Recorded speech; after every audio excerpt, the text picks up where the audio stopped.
Deixa eu lembrar de algumas pessoas para nós orarmos, estão em falta hoje, né? A Luzinete fez uma cirurgia lá, está se recuperando. Obrigado, Vande, pela ajuda lá, tá bom? A Luzinete ficou apavorada, toda angustiada. O Vande deu ajuda lá no centro cirúrgico. Mudou um pouquinho do que a gente estava esperando, que era uma cirurgia de ligamento, e virou uma cirurgia de osso, se eu não me engano. A gente deve encontrar com o médico na terça-feira. Essa cirurgia foi feita há 23 anos atrás, e agora que está sendo refeita, né? Vai envelhecendo, faz parte, igual a obturação de dentes, só que no caso é a cirurgia. Tá bom? Então, oremos pela Luzinete. Terça-feira agora que a gente fala com o médico. A Cláudia, do Claudinho, também foi internada aí de última hora, está com um sangramento anormal, então ela vai fazer uma ressonância, exatamente. Assim que a gente tiver resposta, a gente posta aí nos grupos das mídias da igreja, tá bom? A Annalise está mamando, está firme lá, tá? Oremos pela Annalise, pequenininha, né? Ainda está. Eu estou em dúvida sobre o Elias, se ele já apareceu, mas eu tenho a impressão que não, mas está bem no finalzinho, acho que por isso que eles não vieram aí, então, orar por eles, o Elias do seminarista, né? E da Thaís, para que Deus abençoe o finalzinho da gravidez, tá bom? Agradecer a Deus pela Rafaela, teve aí cálculo renal, pense, né?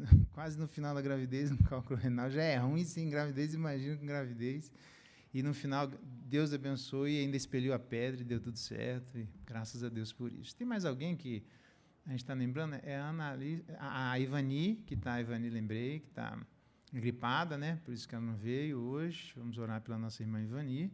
Tem mais alguém doente que eu estou lembrando? E mais alguém que tiver aí, se tiver, pode avisar. Quem? Seu Moacir, claro. E aí, seu Moacir, está assistindo lá. Como é que eu esqueço do seu Moacir, né? Seu Moacir é figura tarimbada da nossa igreja, fez lá, visitei, deu tudo certo na cirurgia dele lá. E está se recuperando, já no hospital mesmo, estava sentadinho na cadeira, feliz da vida, porque o quarto onde ele tinha ido foi transferido, tinha uma televisão bem grande que ele podia acompanhar e participar do culto. Seu Moacir estava lá no Hospital Anchieta, mandaram uma mensagem para mim lá do seminário, que tinha um aluno internado, e eu não sabia, né? Aluno internado? Quem que é o aluno? Emerson, né? Que é o que a gente vai fazer, o acampamento aí da Ceilândia. Eu falei, onde é? Eu vou lá achar esse Emerson. Aí deixei a Luzinete rapidinho lá, quando a Raíssa chegou e tal, aí eu fui procurar o Hermes, estava, sei lá, alguns lugares, mas estava perto da gente lá, eu visitei, ele está tomando 7 dias de antibiótico, tá? Para ficar no hospital 7 dias de antibiótico, está estrupiado, né? O negócio está ruim, não está bom para ele, não. É um cara novo, né? Tem problema lá de gastrite, eu não sei, é bom a gente orar por ele, lembre disso, tá bom? Emerson é um seminarista lá no seminário, vamos orar, é novo, está noivo, está angustiado lá com o casamento, fica calma, que o princípio das dores está só começando, relaxa. Você já está com gastrite, nem casou ainda, calma, rapaz, deixa casar, né? Ainda tem mais coisa ainda, tá bom?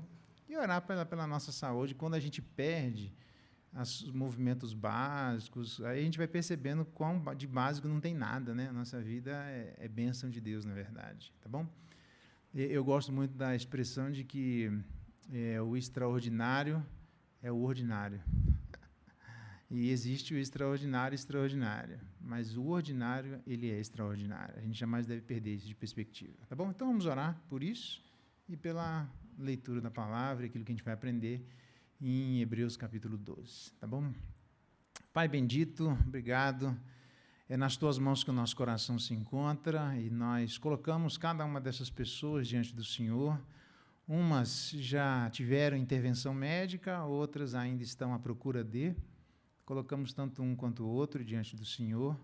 As causas de alguns são bem antigas, de outros são bem recentes, e pedimos a tua bênção, tanto um quanto o outro.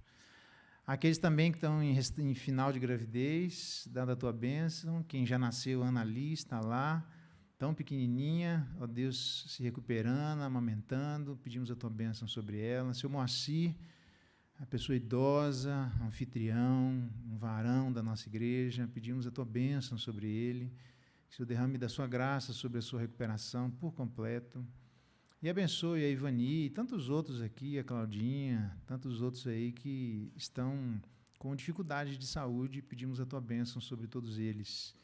E que a cada um de nós que temos saúde, queremos agradecer ao Senhor, porque é em Cristo que nós vivemos, nos movemos e existimos. Perdoa quando nós perdemos isso de perspectiva, quando a nossa percepção ela cai naquilo que é absolutamente normal e esquecemos do extraordinário normal, onde, na verdade, é o Senhor quem sustenta e abençoa cada dia da nossa vida. Então, nos ajuda a aprendermos a sermos gratos pela saúde que temos e a contarmos os nossos dias, alcançando um coração sábio para aprendermos a viver dia a dia na Tua presença. Que hoje seja mais um destes momentos especiais em que nos colocamos presencialmente ou pela internet diante do Senhor para aprender da Tua palavra, aquela que é a lâmpada para os nossos pés e luz para os nossos caminhos. Orienta-nos, ó Deus, na nossa corrida celestial, na nossa carreira celestial, é a nossa oração em clamor nessa noite, agradecidos em nome de Jesus. Amém. Hebreus capítulo 12, vamos lá? Chegamos. Hebreus capítulo 12, verso 1, são 3 versículos, diz assim: portanto, também nós, visto que temos a rodear-nos tão grande nuvem de testemunhas, desembaraçando-nos de todo o peso e do pecado que tenazmente nos assedia, corramos com perseverança a carreira que nos está proposta, olhando firmemente para o autor e consumador da fé, Jesus, o qual, em troca da alegria que lhe estava proposta, suportou a cruz, não fazendo caso da rejeição, da ignomínia e do desprezo, e está assentado à destra ou à direita do trono de Deus. Considerai, portanto, atentamente aquele que suportou tamanha oposição dos pecadores contra si mesmos, para que não vos fatigueis desmaiando em vossa alma. Até aqui a leitura da palavra de Deus. Louvado seja Deus pela sua palavra. Veja que eu espero tentar... Cadê a nossa escriba? Está aí hoje, né? A nossa escriba ali, ela faz resumo melhor do que eu aí, né? Eu tenho que pegar o resumo dela para pregar de novo daí. A Laura, né? Ela vai escrevendo, depois posta. E eu falei isso mesmo, rapaz, é desse jeito aí, ficou melhor aí, tá bom? Então, na verdade, esse texto aqui, ele tem assunto barbaridade, tem bastante assunto, são 3 versículos, mas é um dos textos que eu fico sempre me perguntando se eu vou conseguir expressar ele de maneira didática, da melhor forma possível, não empobrecendo aquilo que é tão rico que Deus colocou nesses 3 versos. Mas, claramente, eu queria falar com vocês nessa noite, pensando nesses versos, sobre elementos da carreira celestial. Nós temos uma carreira aqui, né?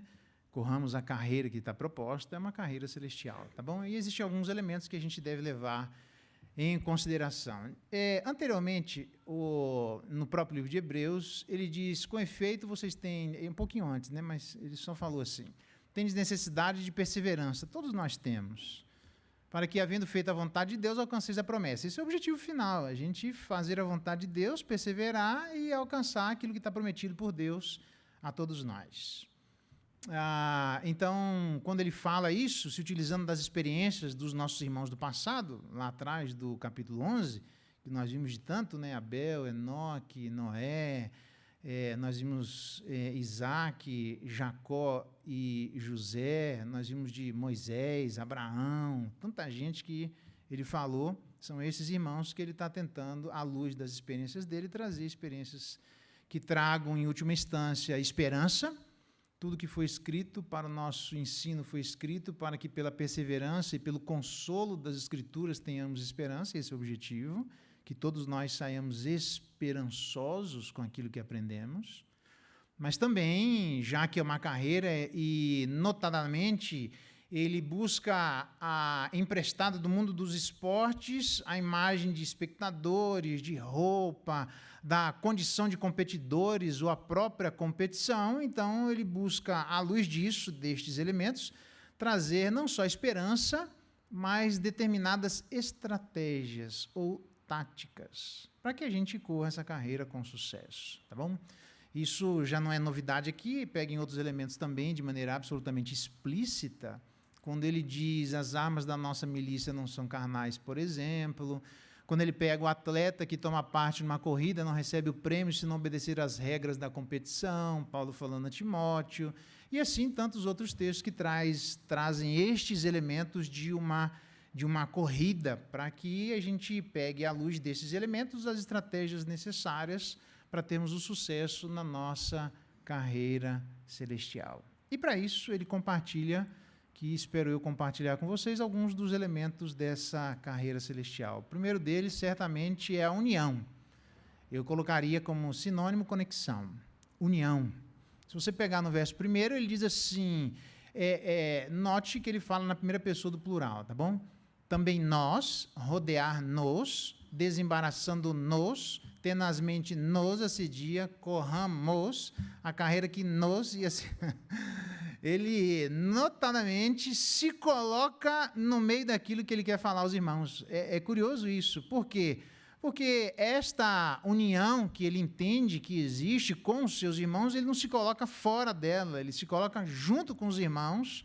Então, ele não está trazendo determinados elementos da carreira celestial que é para os outros. Eu já disse várias vezes isso a vocês, que eu fico bastante desconfortável quando alguém vai trazer uma palavra e diz, então, vocês pecadores, e que vocês pensam sobre isso. Eu entendo que eu estou aqui transmitindo uma mensagem a vocês, eu sei disso, mas é para nós. Eu também sou pecador do mesmo jeito.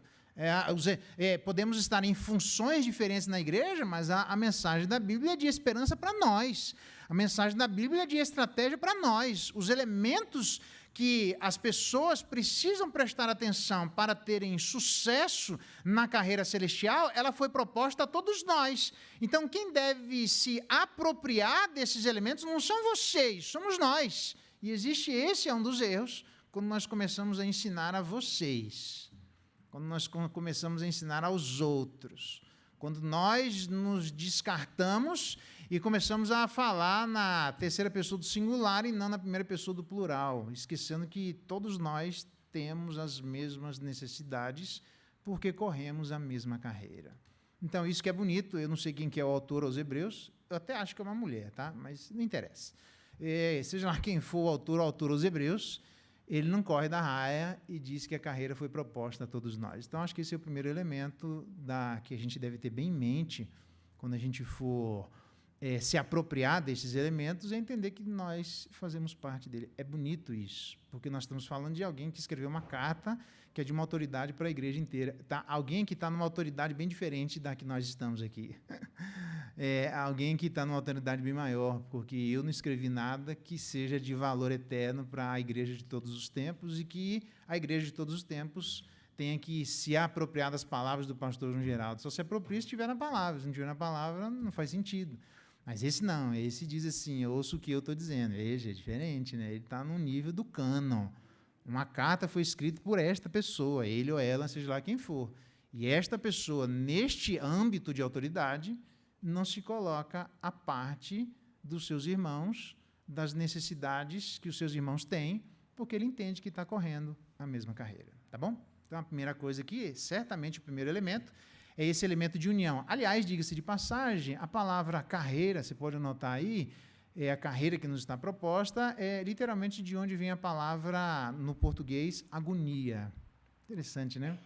Daí já dá para a gente ter certeza de que não é as mulheres aí que estão em final de parto que estão em agonia. Assim, a Bíblia até usa esse instrumental, esse vocabulário, para dizer que os últimos dias a igreja vai sofrer como que uma agonia, como uma mulher que está pronta para dar à luz, tem aquele sofrimento, mas depois de nascido fica tranquilo. Então, esta agonia já demonstra, para cada um de nós, que certamente a gente não vai conseguir correr a carreira cristã sem imaginar que algum tipo de esforço metódico deva ser exercido com sucesso, persistentemente, por todos esses que devem correr a carreira cristã. Então, de cara, a gente já pode começar a imaginar que se nós estamos conectados, estamos unidos, não estamos ensinando aos outros, significa que não são os outros que precisarão se esforçar e passar por essa agonia. Todos nós precisaremos passar por agonias juntas e separadas, depois eu vou explicar isso aqui, mas todos nós. Como é que anda a vida cristã? Se não tem agonia na sua vida cristã, eu fico agoniado com isso, com a falta de agonia. Porque a carreira proposta é uma carreira inicialmente agonizante. É por isso que talvez tenha gente que tenha dificuldade de experimentar aspectos da vida cristã, porque ainda não entendeu que vai ter coisa que a gente vai lutar para abrir mão, tem coisas que são desnecessárias na nossa carreira, a gente não quer abrir mão, e a gente não entendeu ainda as coisas às quais nós estamos apegados e que precisaremos nos libertar de cada uma delas. A agonia faz parte da carreira cristã. Se você não sente agonia, duvide se você está na carreira correta. É só perguntar para qualquer um que participa das Olimpíadas, de esportes, que mais gente está na história, é só você perguntar se eles se agonizam ou não. É simples assim. Se a gente não se agoniza individualmente, alguma coisa está errada. A segunda coisa, só aqui já dá para a gente refletir bastante coisa, né? A segunda delas é a consideração. Ele diz no verso 3, considerai. Isso aí. É a consideração que eu traduziria até como sinônimo contextualização. Isso é importante. Na verdade, o contexto é a chave para a interpretação de onde nós nos encontramos. A pergunta é, qual é o contexto, qual é o cenário em que eu e você devemos interpretar a nossa vida? Você se imagina vivendo em meio a uma sociedade secular, por exemplo, com seu materialismo, sensualidade e relativismo? Esse é um jeito de a gente interpretar onde nós nos encontramos. Isso. Ou é a corporação particular, ou a organização a que nós eventualmente nos submetemos. Às vezes a gente se percebe nessa conexão com este grupo de pessoas. Ou a gente se imagina como parte de uma família onde a gente cresceu. Antigamente a galera crescia... essa casa aqui, minha avó morou aqui, meu pai morou aqui, eu moro aqui, eu conheço a galera do bairro. E você tem uma chave hermenêutica onde você interpreta a sua vida à luz daquele bairro, daquelas pessoas, daqueles vizinhos. O contexto é importante. Exatamente. É interessante que, a respeito da consideração, a gente viu isso anteriormente, se você não viu, apenas lembre, que Moisés, como um homem já feito, foi alguém que considerou uma decisão fruto de uma reflexão de homem maduro. Não foi a decisão de Moisés fruto de uma precipitação. Não, ele considerou o opróbrio de Cristo por maiores riquezas do que os tesouros do Egito, porque contemplava o galardão. Então, Moisés, homem já feito, levou em consideração, à luz da maturidade em que ele se encontrava, a decisão que ele precisava tomar. Se você não fez a sua pública profissão de fé, faça. Você sempre vai me ouvir falar disso, faça para ontem. E se você ainda não é membro dessa igreja, é melhor você pedir logo a carta de transferência para ser membro dessa igreja. E se você não é membro dessa igreja, é melhor você ser membro de alguma igreja antes que Jesus Cristo volte. Beleza? Estou te avisando, faça logo isso. Mas seja membro de alguma igreja visível, ok? Eu sei que tem um monte de igreja que abusa, mas em nome disso. Eu sei que tem um monte de médico que faz asneira, em nome disso eu não jogo a medicina fora. Tem um monte de motorista que faz asneira, em nome disso eu não jogo a direção fora. E assim por diante, você pode estender isso, e só porque tem um monte de gente que rouba, não quer dizer que todo mundo esteja no mesmo pacote. Então, seja membro de uma igreja para ontem, tá bom? Então, o que é que ele deveria levar em consideração, ou o que eu e você deveríamos ter a chave hermenêutica? Ele diz aqui a nuvem de testemunhas, lá no verso 1, uma grande nuvem de testemunhas. Essas testemunhas, basicamente, têm duas finalidades. Uma testemunha assiste alguma coisa. O que uma testemunha faz? Testemunha. Né? Uma testemunha tanto de ver algo que está acontecendo, quanto de falar e repetir. Então, basicamente, uma testemunha é alguém que assiste e é alguém que repete. É alguém que assiste e é alguém que repete. Então, levando em consideração aquilo que as pessoas assistiram e repetiram, eu, como testemunha, preciso assistir e repetir. Simples assim. Esse é o contexto. A chave minha hermenêutica significa que eu não estou sozinho na minha vida, ainda que, eventualmente, como eu ou alguns de vocês sejam meio solitários em termos de carreira cristã, porque a família não está na igreja. Não minha família, esposa e filhos, né? Mas meu pai, minha mãe, meus irmãos não estão na mesma carreira que eu. E às vezes a gente se sente meio solitário. Quando eu olho para essa nuvem de testemunhas, eu não estou solitário porque eu tenho mais gente comigo, ou eu estou junto com mais gente. Tem mais gente que foi testemunha. Então, a chave a qual eu devo interpretar não é a minha história única, singular e particular. Ainda que eu seja sozinho na igreja, eu devo olhar a minha vida à luz desse grande número de pessoas onde nós estamos juntos. E aquilo que eles fizeram, nós vamos fazer também. Se eles assistiram e repetiram, nós vamos assistir e repetir. Porque em um dia, nós nos ajuntaremos uma quantidade inumerável de pessoas que Deus, através de Jesus Cristo, que é o primeiro de uma raça que ressuscitou, está levantando este novo povo e essa nova raça. Uma raça de sacerdotes eleitos, uma raça de pessoas que Deus está juntando na face da terra, e nós vemos uns pedacinhos aqui e ali, e aqui na igreja nós nos encontramos uma pequena parcela delas. Mas a quantidade de pessoas aqui que nós estamos juntos é muito maior do que nós possamos imaginar. Tem histórias assim, mas, em geral, na janela 10x40, seria uma faixa geográfica no Atlas, onde seriam ali naquela faixa geográfica a quantidade de países denominados inalcançáveis pelo Evangelho, tá bom? Onde praticamente zero teria do Evangelho. E é interessante que quando alguém chega lá, eles descobrem que naquilo que eles chamavam, num desses países, como um lugar inalcançável, tinha uma comunidade de crentes há 100 anos. Veja que curioso. Olha como a nossa percepção é completamente... Nós temos só lances. A quantidade de gente é muito grande. Nós deveríamos pensar aquilo que o Salmo 73 diz, Asaf.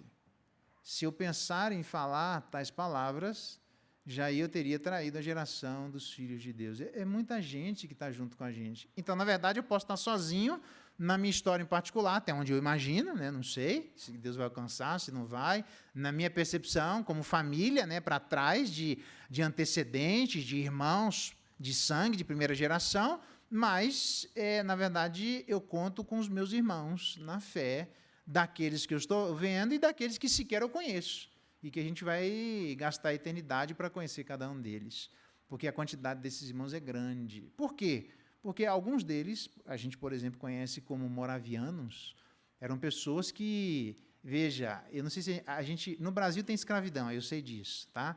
Mas não a escravidão hoje é um pouco diferente, né? Ainda existe, ela tá bem forte, né? Mas ela é um pouco diferente, tá bom? Mas a escravidão anteriormente, ela se exercia com outras cores, como, por exemplo, máscaras de ferro, onde as pessoas eram usadas para comer menos e beber menos. Cangas, igual de animal, para que elas pudessem cultivar espíritos dóceis. Era mais ou menos assim, a escravidão, eu nem vou falar dos abusos que existiam, né?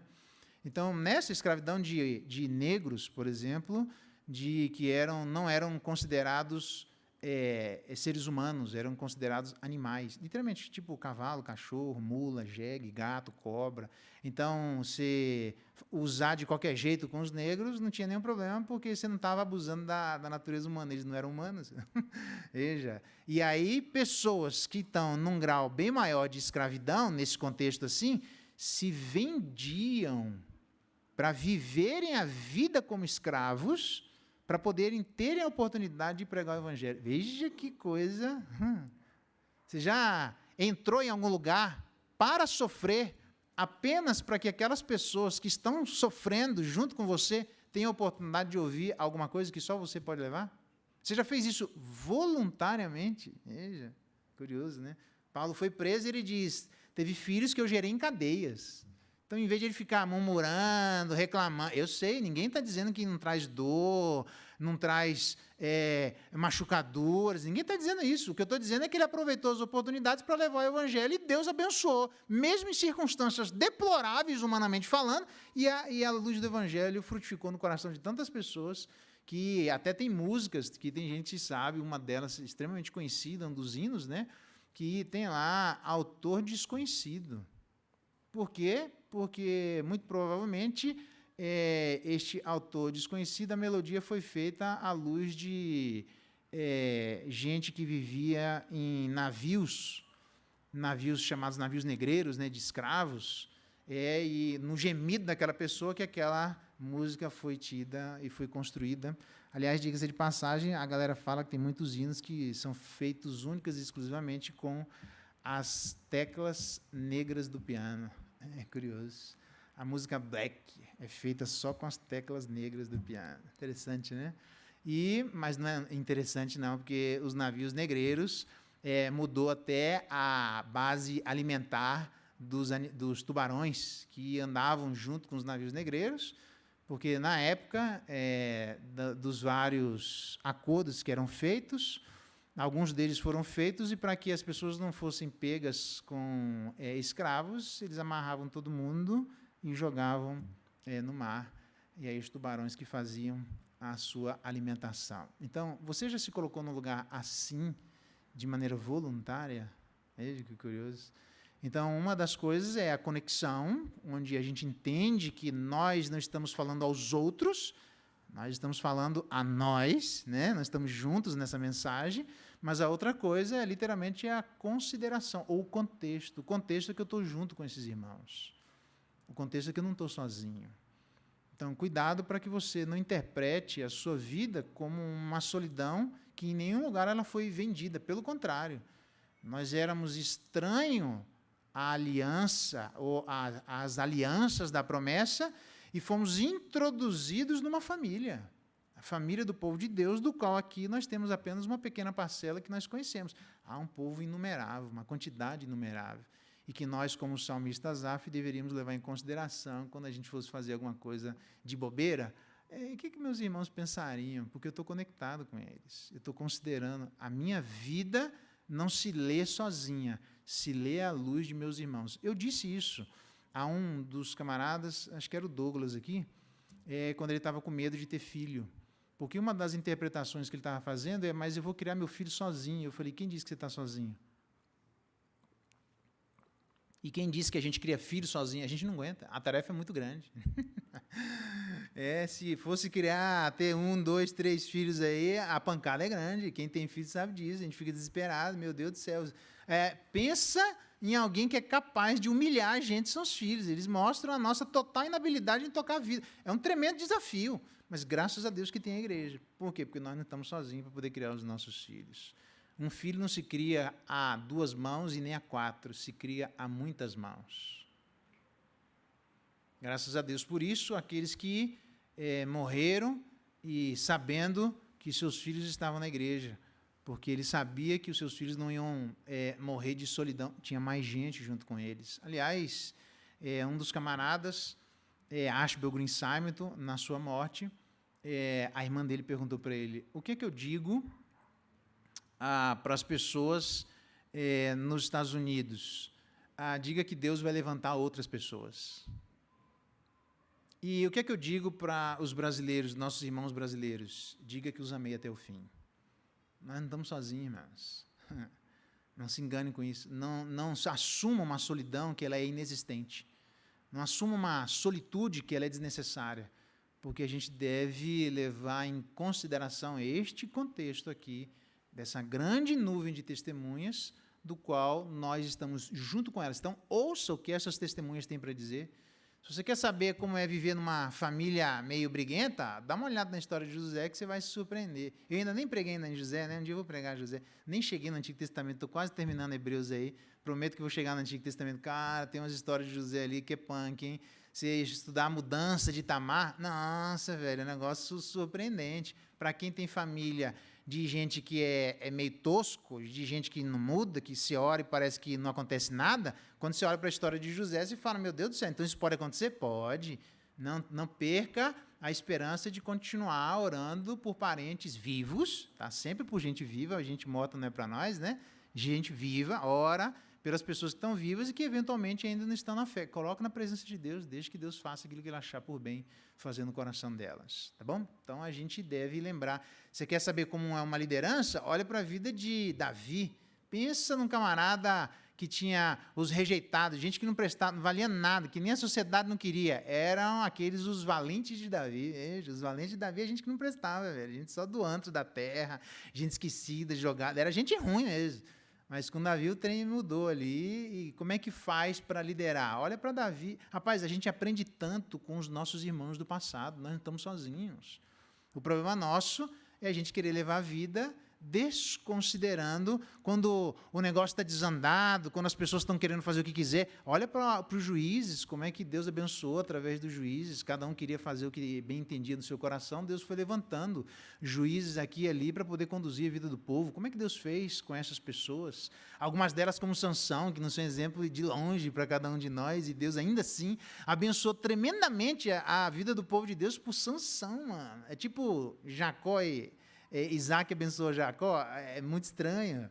Deus abençoa por Sansão. Deus faz umas coisas que estão fora do nosso plano, completamente fora. Isso não é norma, a vida de Sansão não é modelo para ninguém. Mas isso não significa que a mão de Deus está impedida de chegar até nós, mesmo que seja pela vida de Sansão. Veja que curioso, a gente vai aprendendo coisas surpreendentes. Então não pense que Deus apoia, mas pense que Deus abençoa, apesar de, através de. A segunda coisa é a conexão. Primeira coisa, a segunda é a consideração. A terceira, claramente, é a rejeição. Rejeição de roupas, condição física, que eu e você sabemos que na condição física, né, alguns de nós estão mais em forma, outros menos, mas sabe como dá um trabalho danado. Jonas, explica isso para mim. Deus tinha que ter feito diferente, cara. O cara passa o ano inteiro na academia, todo dia vai lá, 2 horas, vai e volta. Rapaz, pensa e controla a comida, não sei. Ele sai de 20 dias, 1 mês que ele fica assim na academia, ele perde o ano inteiro. O cara já me disse, isso está de brincadeira comigo, irmão. Eu fui o ano inteiro por causa de 1 mês de férias que eu não fui na academia, comer o que eu queria. Eu perdi o que eu fiz o ano inteiro. Perdeu. Ah, não, tinha que ser o contrário. Eu ia 1 mês na academia e demorar 1 ano para perder. Tinha que ser o contrário, você está de brincadeira, pensa trinchado, você vai. Um vacilo que você dá, foi. Então, ele pega deste elemento que exige para todos nós um trabalho incansável, um trabalho genérico, onde a gente faz, hoje faz perna, amanhã faz braço, depois faz pescoço, depois faz esse exercício. Será? Eu dou conta, rapaz, vai devagar. Não, deixa comigo. Quando chega no dia seguinte, você não levanta o braço, Jesus, você vê tudo em câmera lenta, assim, porque você não está acostumado com aquele movimento. Então, a academia, ela humilha a gente, porque a gente pensa que a gente tem condição de falar, não, eu estou em forma, dou conta. Quando você vai lá e faz alguns exercícios que você não tinha hábito de fazer, você percebe que, na verdade, não é bem assim. Você faz um só daquele exercício, manda ver lá, aí você olha para um camarada puxando um peso maior, você fala, não, deixa comigo. Aí você vai naquela briga lá querendo puxar maior, e aí você fica 1 semana sem conseguir voltar na academia, tentando se recuperar com analgésico, Dorflex, qualquer coisa, e vai toscilar, Senhor, chamando o santo dos céus para te ajudar a diminuir aquela dor lá, porque dói tudo na alma. Porque são movimentos que nós não estamos acostumados. Tem gente que é viciado. Eu fiz um exercício como esse na igreja, dá vontade de fazer aqui agora, mas eu não quero apanhar, eu quero o bem de vocês. Então, para evitar isso, porque eu já sei como as pessoas reagem, mas eu fiz um exercício que foi na igreja, um exercício simples, de fazer assim, vocês vão fazer o seguinte, todo mundo vai levantar agora e vai para um lugar onde nunca sentou nessa igreja aqui, completamente diferente. Nossa, mano, o que eu ouvi, rapaz, na igreja quando eu fiz isso. Por quê? Porque a galera chegava e dizia assim, viu, o que você está fazendo aí? Aí o outro falava assim, não entendi.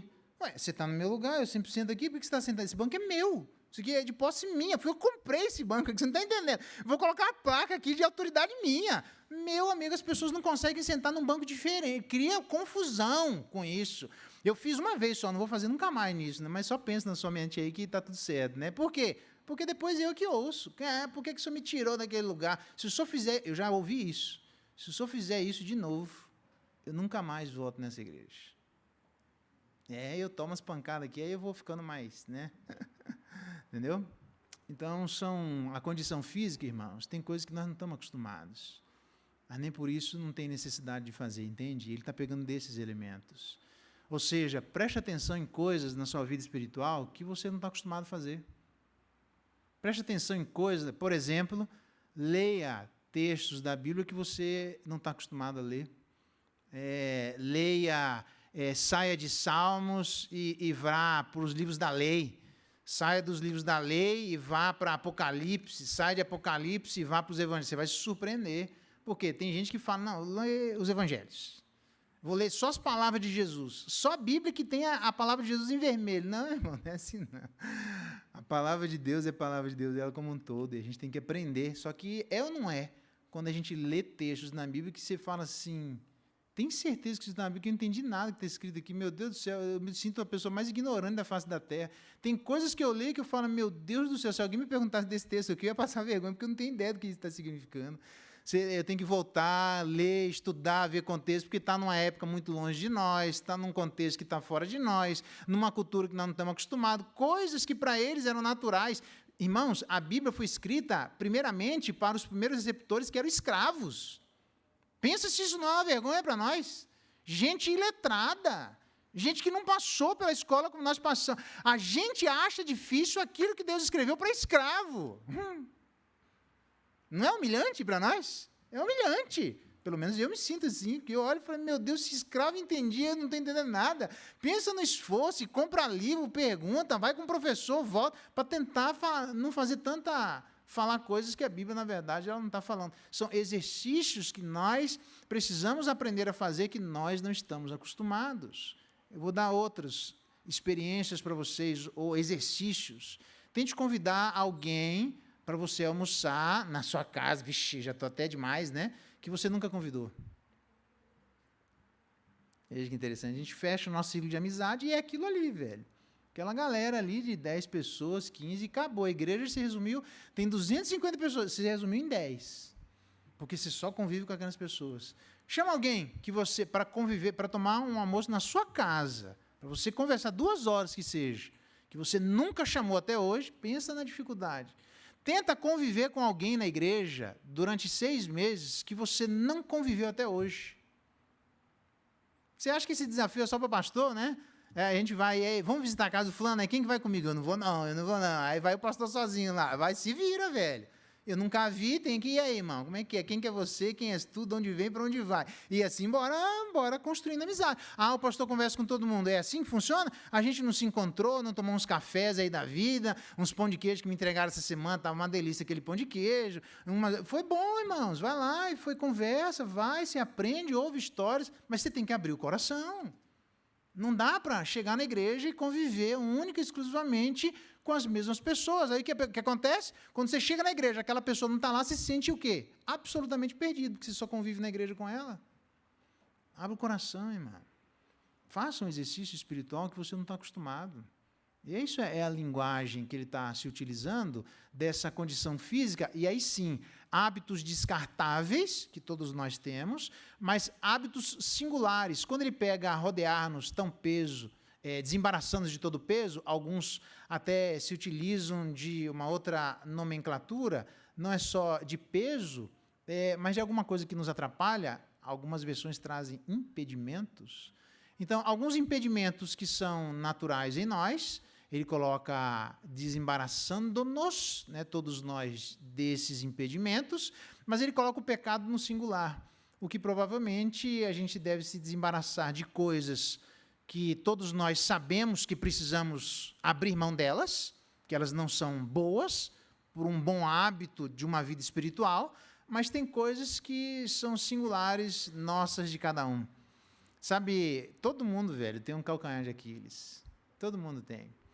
Eu, nas minhas andanças, eu já tive, eu tinha tanto calcanhar de Aquiles, hoje eu tenho menos já daí, porque não está sobrando calcanhar ainda, é só por isso, porque senão... Mas eu me lembro de ter sido chamado, não foi aqui, né, mas nas minhas andanças por aí, de ser um cara muito alegre. Por que você ri assim? Não pode rir assim, não. E aí tomei uma taca no conselho, porque eu ria demais na hora de pregar. Não, ixi, velho, é assim vai. E cada um tem um calcanhar de Aquiles, você vai ter que, bicho, tá demais. Aí você abraça, mas você abraçou demais, então tá, então abraça menos. Mas você é muito frio, né? Então vai, e você tem que ir achando, e assim, vai apanhando, vamos embora. Mas cada um, o que não pode é você se fechar. Então, eu e você sabemos aquilo que nós temos de particular, aquilo que nos torna únicos, aquilo que nos torna singular, aquilo que é marca da nossa vida individual. Aquilo que é marca da nossa personalidade. O que alguém, quando pensa no nosso nome, pensa em nós? Isso. Numa coisa boa e numa coisa ruim. Então, a gente vai precisar aprender a lidar com estas coisas que dizem respeito a todos nós irascibilidade, gritaria, linguagem obscena, difamação, coisas que nós sabemos que não devemos fazer. Mas destas coisas, tem algumas delas que calam mais fundo, que a gente tem mais dificuldade. A gente precisa aprender a lidar com elas, irmãos. Gálatas chega ao ponto de afirmar que Jesus Cristo veio para nos desarraigar desse mundo perverso. Significa tirar a nossa raiz. Significa que eu e você, todos nós temos, tá? Raízes que são próprias nossas. E que a gente esconde de todo jeito. E aí, se você se lembrar de Lucas, capítulo 13, naquela parábola da figueira estéril, quando ele diz assim, se está estéril, deixa eu jogar fora. Não, espera um pouquinho. Deixa que eu escave. Não é assim que ele fala? Quando você escava, por que é periodontia, irmãos? Peri é uma preposição grega chamada ao redor de. Então, periodontia significa ao redor do dente. Ao redor do dente é a raiz. Quando sobra a raiz, o que acontece? Dói, ainda não? Então, quando a raiz você está escavando, vai doer. Então, se ele está dizendo, deixa que eu escave, ele está dizendo que ele vai mostrar aquilo que todos nós estamos arraigados. Alguém gosta disso? É óbvio que não. Então, faça isso com carinho, quando você fizer com alguém. Todo mundo vai ter que ser feito isso, tá bom? Por isso que Gálatas ele vai dizer assim, irmãos, se alguém for surpreendido no seu erro, ele deve ser vós que sois espirituais, com amor, mansidão, longanimidade, fruto do Espírito, corrigiu com espírito de brandura e veja para que vocês mesmos não sejam tentados. Significa que a cada correção que eu tenho que olhar para alguém, eu tenho que olhar para mim mesmo à luz do que eu estou corrigindo para ver se eu não estou incorrendo no mesmo erro. 10 correções, 10 autoavaliações. 200 correções, por isso que cansa, mano. Porque para eu falar para todo mundo para corrigir isso, imagina o que eu tenho que fazer, né? Eu sei disso. Então, perceba, faça isso com carinho quando você conversar com alguém. Por quê? Porque são hábitos que todos nós temos em comum, que a gente, ninguém não xinga, ninguém mata, ninguém rouba, beleza, mas tem coisa que é particular. E aí você pega o irmão no flagra, nem vou dizer nas minhas andanças por aí, eu vou dizer uma delas que foi, deixa eu ver se eu tenho um microfone aqui, peraí.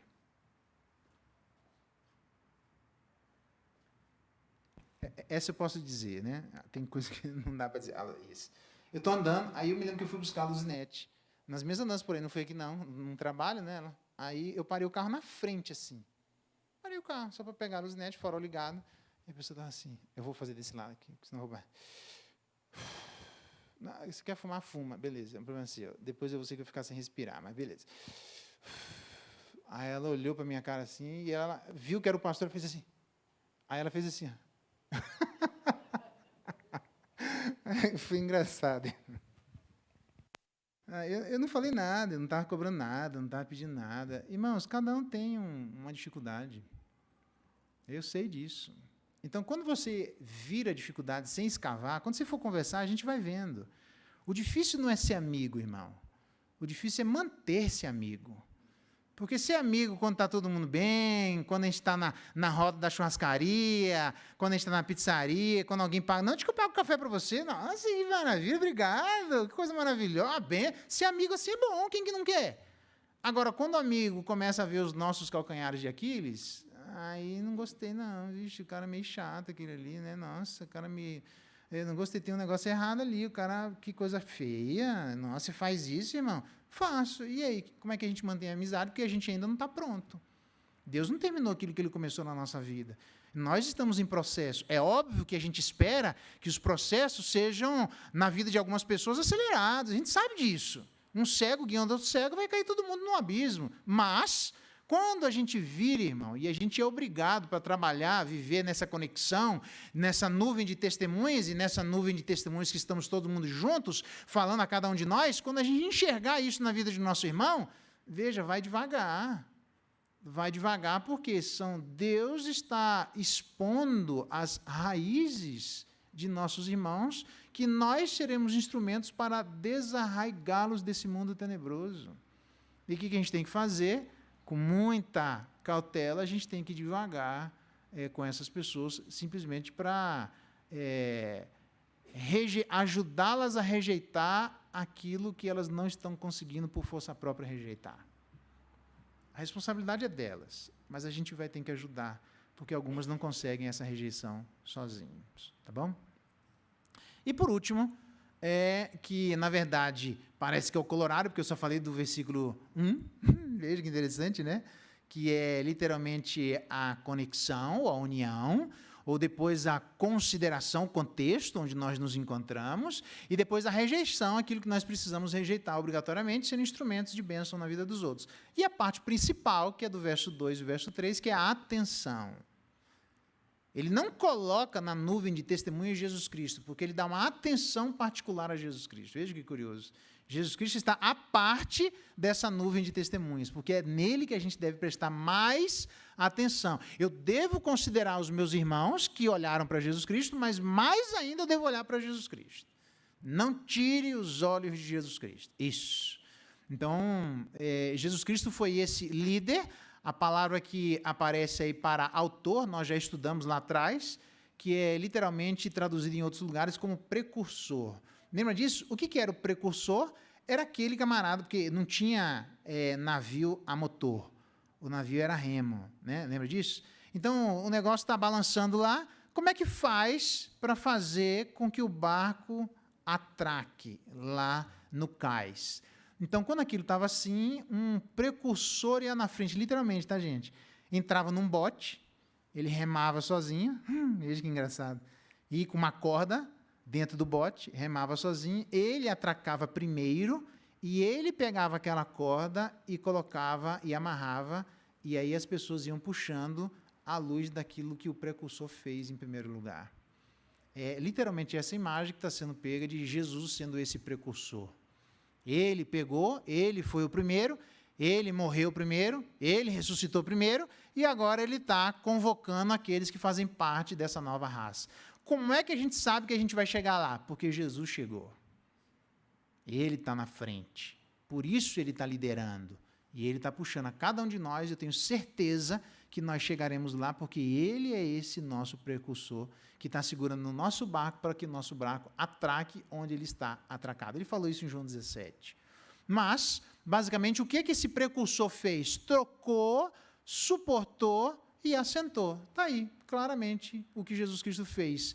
Em troca da alegria que lhe estava proposta, ele tinha uma alegria, e essa alegria foi proposta para, depois da sua ressurreição, ele experimentar essa alegria. Ele sabia disso, então ele abre mão dessa alegria e vai agora viver aquilo que ele precisa viver agora, nesse momento, que não é nada gostoso passar pela cruz. Tomar chibatada não é bom, passar por mentiroso não é bom, as pessoas desconfiarem não é bom. Ele diz, eu conheço o que é a natureza humana, por isso Jesus Cristo não se dava a confiar. Então ele está andando, ele passou pelo sofrimento antes de nós. Na verdade, naquela imagem que nós vimos hoje de manhã, em Gênesis capítulo 15, lembra disso? Onde Abraão diz assim, Senhor, como é que exatamente eu vou saber que eu vou chegar lá e vou ser um pai de uma grande nação? Tá bom, então faz o seguinte, ele vai lá, pede para cortar animais, só não corta a pombinha, porque a pombinha era muito pequena, Levítico dizia que quando o animal era pequeno não precisa ser cortado, mas ele corta os animais, pega os pedaços e põe um do lado do outro, as moscas voando em cima, tipo churrasco, mas ele não estava fazendo churrasco, né? Era um negócio de sangue para dedéu ali, as moscas voando em cima, e uma coluna de fogo passa por entre os animais.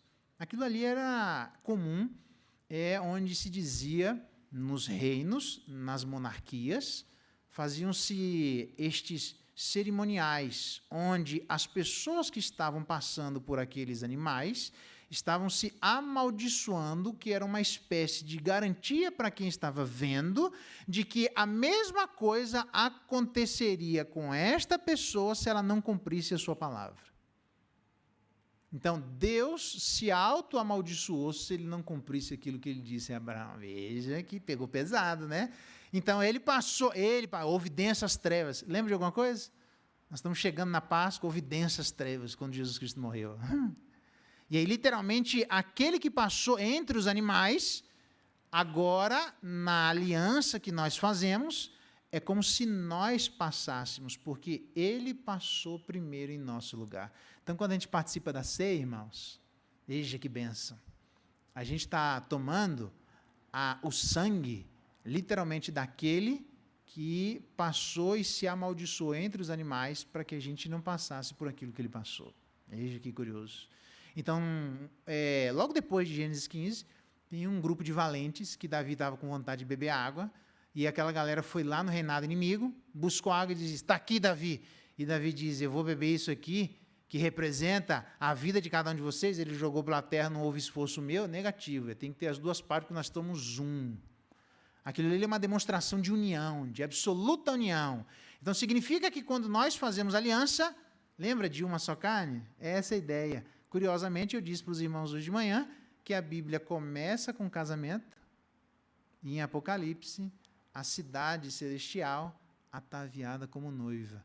A Bíblia termina como um casamento, para demonstrar que Deus se relaciona com os seres humanos exclusivamente por intermédio de alianças, onde nós nos fazemos um, como o casamento é, uma só carne, marido e mulher, se faz um. Então, nós nos fizemos um, nós com ele e ele conosco. Então, ele ter andado, e ele ter sido amaldiçoado, e ele ter suportado o que ele suportou, é como se nós tivéssemos suportado junto com ele. Uma bênção, né? É uma bênção, irmãos.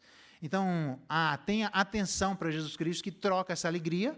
É uma alegria que ele experimenta depois, mas agora tem que abrir mão, agora é agonia, agora é disciplina, agora não é nada natural a nós, é difícil orar e permanecer orando, é difícil ler e continuar lendo, é difícil conviver e continuar convivendo, é difícil casar e continuar casado.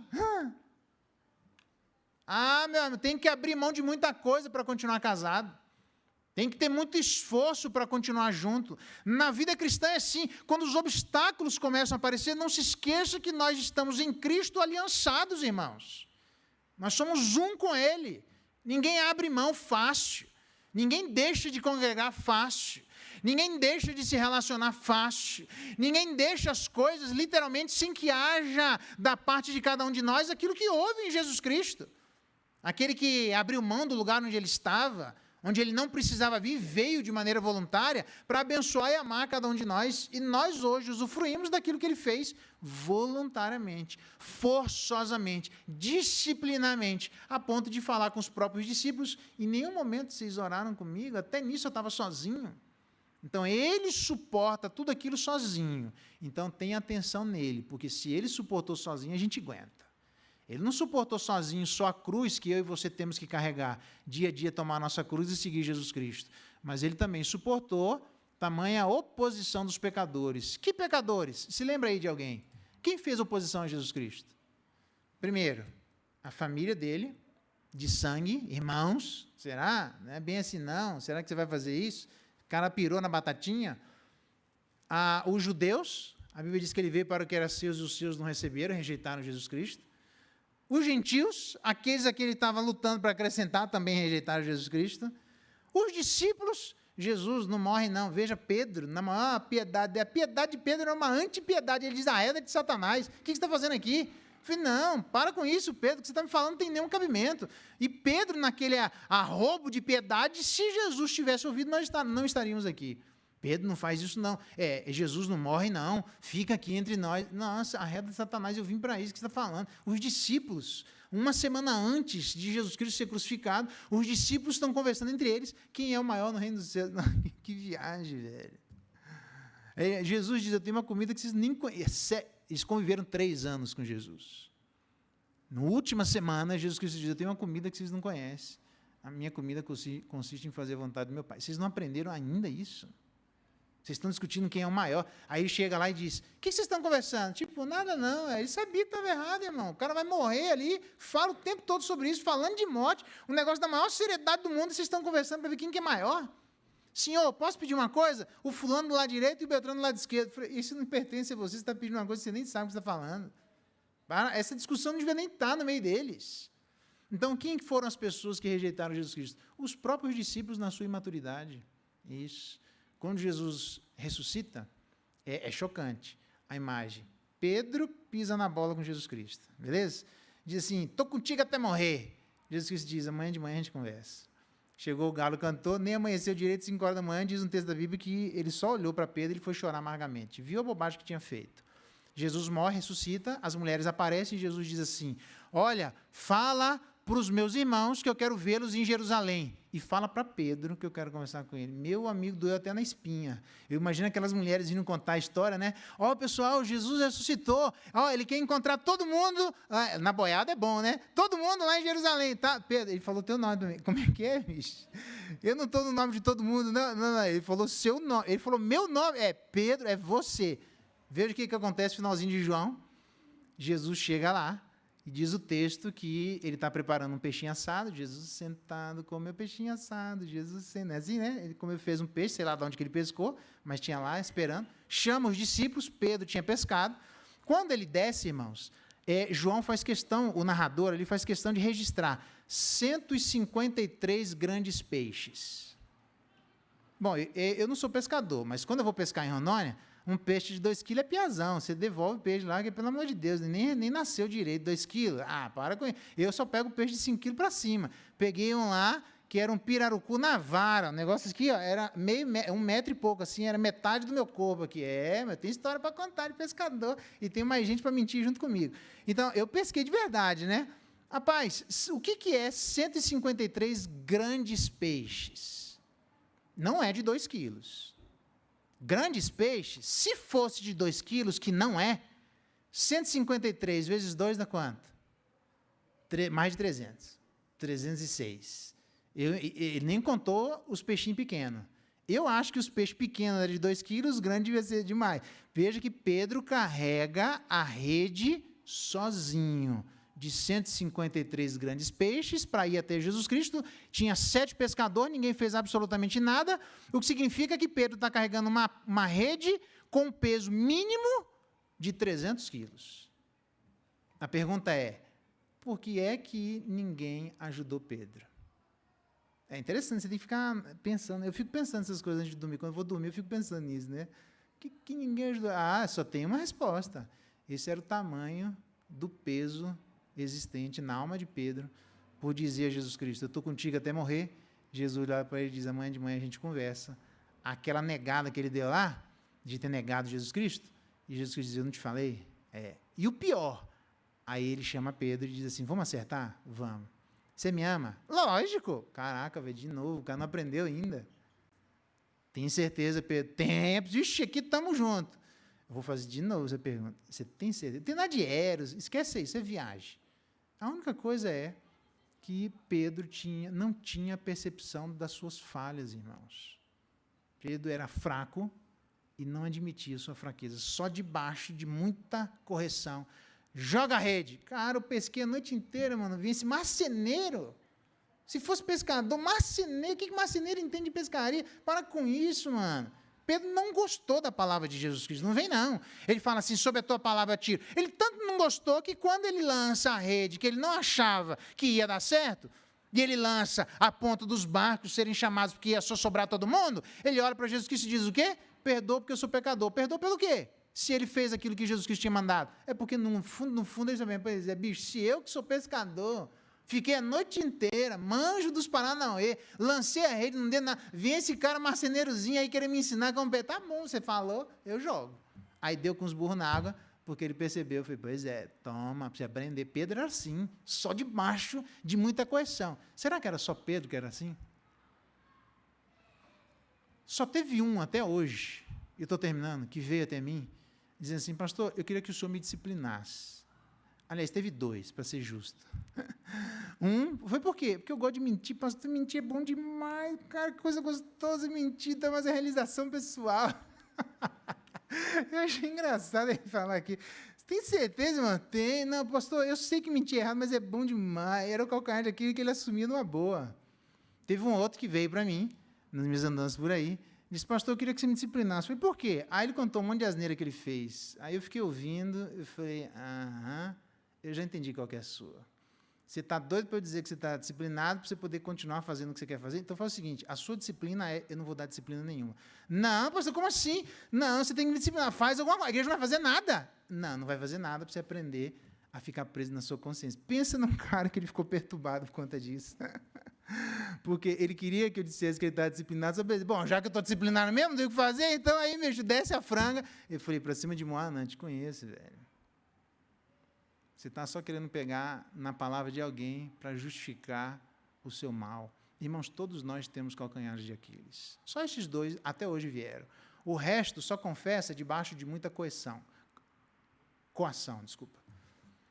O resto só confessa debaixo de muita coação. Eu pergunto, qual foi a última vez que você voluntariamente buscou algum irmão fiel, firme, não precisa ser pastor não, pode ser, confessai os vossos pecados uns aos pastores, é assim que está escrito lá? Então, esse negócio de pegar o texto lá para justificar a confissão auricular, isso é uma viagem, o texto não está dizendo isso, vamos ser honestos. Confessai os vossos pecados uns aos outros, para serdes curados. O problema é que isso aqui não está mais na prática da igreja. A igreja não está mais voluntariamente confessando seus erros a seus irmãos. Ela só faz isso debaixo de coação. Essa é uma das práticas que a gente deveria aprender a fazer, que a gente não está acostumado a fazer. Pegue alguém na fé, alguém maduro na fé, alguém que a palavra de Deus habita ricamente, que procura reagir de acordo com aquilo que a Escritura ensina para reagir com mansidão, mas com correção, e vai até essa pessoa e diz, irmão, eu preciso falar um negócio que eu estou com dificuldade nisso. Alguns, quando são pegos de surpresa, é desagradável, mas se Deus derramar graça e pegar alguém que é manso, corrige lá. Mas outros vivem vidas empobrecidas a vida inteira no meio da igreja. Por quê? Porque não confessa aquilo que está de errado na sua vida. Confesse, irmãos. Eu não estou pedindo para falar para mim. Isso não tem base na Bíblia. Confesse. Eu sou irmão seu. Você pode me considerar irmão seu, entendeu? Mas eu não sou o único. Eu não quero saber da vida dos outros. Aquele que quer saber da vida dos outros é como pegar um cão bravo pelas orelhas. Você já pegou um cão que não é bravo pelas orelhas? Ele já não gosta. Um bravo, então, se fosse o centauro, eu tenho certeza que nem perto você chegava. Cuti-cuti, centauro, bonitinho. Deixa eu pegar ele. Ele não deixa, não. Entendeu? Então, o que a gente deve fazer para concluir? Veja que é um texto que tem muita coisa para nós. Estou resumindo a ópera. Elementos da corrida celestial. Primeira coisa, união.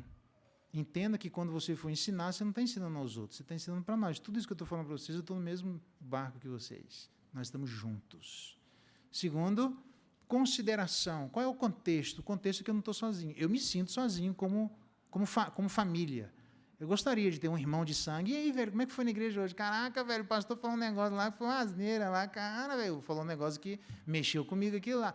Eu não tenho para quem conversar. E eu sinto falta. Mas eu não tenho esses meus irmãos, mas eu tenho os meus irmãos. Não supre 100%, assim, de sangue, não. Mas os meus de sangue não suprem aquilo que vocês podem dar. Então, eu não estou sozinho. Eu tenho um monte de gente comigo. Não se esqueça disso. Só que não se esqueça disso com tudo aquilo que eles dizem, mas com tudo aquilo que a gente pode aprender e confessar uns aos outros. É fácil, né? Eu não estou sozinho, que mais gente testemunhou, mas e na hora de confessar? Você usa a prática da confissão? Deixa eu perguntar isso aqui para vocês. Eu nunca perguntei, acho isso para a igreja, né? Vocês usam a prática de confissão? Nossa, mas não são uma igreja protestante? Eu não estou falando confissão auricular. Eu estou falando confissão pessoa a pessoa. Você usa isso? Se não faz, você está perdendo seu tempo de experimentar uma coisa que pode ser bênção na sua vida. Então, o contexto, lembra disso, a gente não está sozinho. Terceiro, rejeição, impedimentos. Impedimentos que dizem coisas a todos nós, mas impedimentos que são particulares, que são nossos. Eu tenho que olhar para você e dizer, cara, tem coisa que eu estou errada. Não consigo, tento, mas às vezes tenho mais vitórias, às vezes tenho menos, mas você precisa olhar para as suas questões particulares. Coisas, irmãos, que se a gente pudesse, nem Deus sabia. É que a gente não consegue fazer isso, entendeu? Mas se a gente pudesse, diz a Bíblia que quando Deus apareceu a Adão, ele fez o quê? Se escondeu de quem? Já parou para pensar nisso? Se escondeu daquele que é onipresente. Se escondeu daquele que está em todo lugar. Se escondeu daquele que sabe todas as coisas. Que a palavra não chegou na língua e Deus já sabe. Os pensamentos não pensados, Deus já sabe o que vai acontecer. É desse que você está tentando se esconder? Então, a gente faz isso. Vive verdadeiros esconderijos. É por isso que tem gente que fica, às vezes, fechado. E não é só isso, não, tá, gente? Porque tem gente que é assim naturalmente. Mas tem gente que fica fechado por isso. porque não quer que ninguém chegue e corra um risco de perceber algo que ele está segurando há tanto tempo, tá bom? Tem muita gente que se libertou já disso. E o terceiro não é só consideração e rejeição, mas atenção.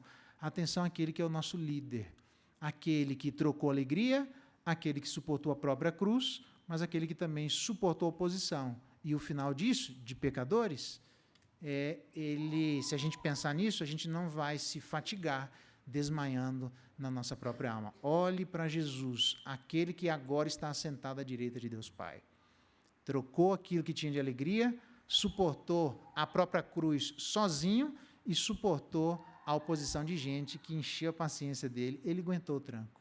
Então, ele é o nosso modelo. Ele foi na frente. Olhe para ele. Porque se ele fez, a gente também vai conseguir fazer. Eu não sei como é que está a sua vida, mas eu, sinceramente, gostaria que você saísse daqui pelo menos aprendendo uma coisa. Faça confissão para alguém.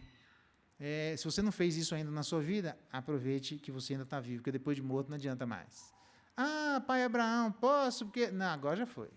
Agora, não, mas eu não quero voltar lá. Não, senhor. Eles que façam isso enquanto tem vida. Enquanto você tem vida, irmão, faça isso. Eu termino dizendo que a minha mãe, ela, o segundo casamento, né? Ela já morreu, tá? Mas no leito de morte, chegou uma parente nossa, que eu não tenho a menor ideia quem seja, que era muito amiga da minha mãe, e ela achava que ela recriminava por conta disso. Elas se acertaram no leito de morte. Essa mulher pregou o evangelho para minha mãe, que eu achava que estava no inferno, porque era espírita, e minha mãe se converte no leito de morte. Isso foi alguém que narrou isso para nós depois, eu não sabia dessa história. Antes dessa mulher chegar em Santos, minha mãe morreu. Ela confessou o que precisava confessar no leito de morte. Ainda bem que deu tempo. Você vai esperar mesmo o leito de morte para você confessar o que você precisa confessar? Faça isso em vida, irmão, quando você consegue, nas suas andanças. Essa semana, procure alguém e diga, vamos conversar. Cara, eu tenho uma dificuldade tão grande sobre X, Y, Z, K, M, N, sei lá o quê. E fale com o irmão e ele vai te ajudar, confessando os pecados uns aos outros. Nós seremos curados. Vamos ficar de pé, vamos orar. Então, elementos da corrida celestial: união, consideração, rejeição e atenção. Só isso. Desculpa o tempo aí, mas é simples assim, tá? União, consideração, rejeição e atenção.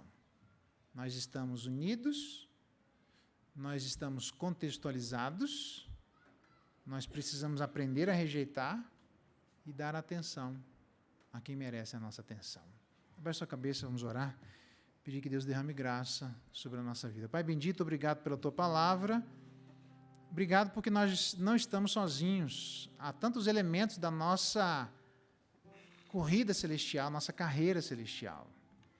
Há muita agonia, agora dá para perceber por quê. Mas a agonia que, certamente, se fizermos o que Cristo fez, iremos para onde Ele está. Dá-nos da Tua bênção nesse sentido. Pai, obrigado pela conexão.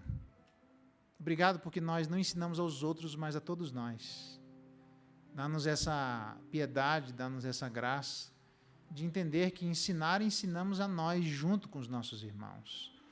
Então, quem que precisa tomar atitude? Todos nós, inclusive esse que vos fala. Quem que precisa confessar? Todos nós, inclusive esse que vos fala. Ajuda-nos a sermos pessoas mais piedosas nesse sentido, de ensinarmos aquilo que nós mesmos entendemos que também precisamos fazer. Pai, obrigado porque nós estamos conectados com tantas pessoas. Se tem alguém aqui que se sente sozinho, que o Senhor tenha misericórdia, porque nós não estamos sozinhos. Há uma grande nuvem de irmãos lá no passado, e é o próprio Jesus Cristo. Nós estamos conectados com estas pessoas e devemos considerar a nossa vida à luz dessa grande irmandade da fé. Porque, às vezes, somos chamados primeiros na nossa família de sangue. E o sentimento de solidão é grande. Dá-nos graça para entendermos que se o nosso pai e a nossa mãe nos rejeitar, o Senhor jamais nos rejeitará. Ajuda-nos a entendermos a importância das ações como grupo, mas ações particulares. Se existe alguém aqui que precisa confessar algo ao Espírito Santo de Deus, só o Senhor pode derrubar as barreiras, só o Senhor pode tirar as resistências, os muros construídos, as fortalezas construídas, os trincos colocados no coração. Senhor, destrava a nossa alma. Se existe alguém aqui que por essa razão se encontra encastelado, que o Senhor nos ajude a sairmos daqui desencastelados pelo Senhor. Coloca pessoas que são maduras na fé na nossa vida. Nos ajuda nesse processo que é doloroso. Esse processo onde nós expomos a nossa alma. Processo onde expomos as nossas intimidades, as nossas vulnerabilidades. Dá graça para que ninguém saia daqui sem experimentar quão bom é confessar os pecados uns aos outros para sermos curados. Dá-nos a bênção de sermos atenciosos com Cristo. Ele é o nosso líder. Ele é o nosso precursor. Ele trocou a alegria e ele conseguiu. Ele conseguiu suportar, ó Deus, o peso sozinho no Getsemane, sozinho no julgamento. Ele suportou. Dá-nos graça para entender que ele suportou oposição. Pessoas que foram contra ele até na morte deram vinagre. Tenta salvar a si mesmo. Ele suportou tudo isso, dizendo: Pai, perdoa-lhes porque eles não sabem o que fazem. Ele teve tamanho e uma grandiosidade de alma para que nós pudéssemos olhar para ele atentamente. Que ninguém saia daqui, ó Deus, com a percepção distraídos. Jamais venhamos a ser pessoas distraídas na nossa carreira celestial. Nos faz pessoas focadas, pessoas que jamais tiram os olhos atentamente de Jesus Cristo, o autor e consumador de nossa fé.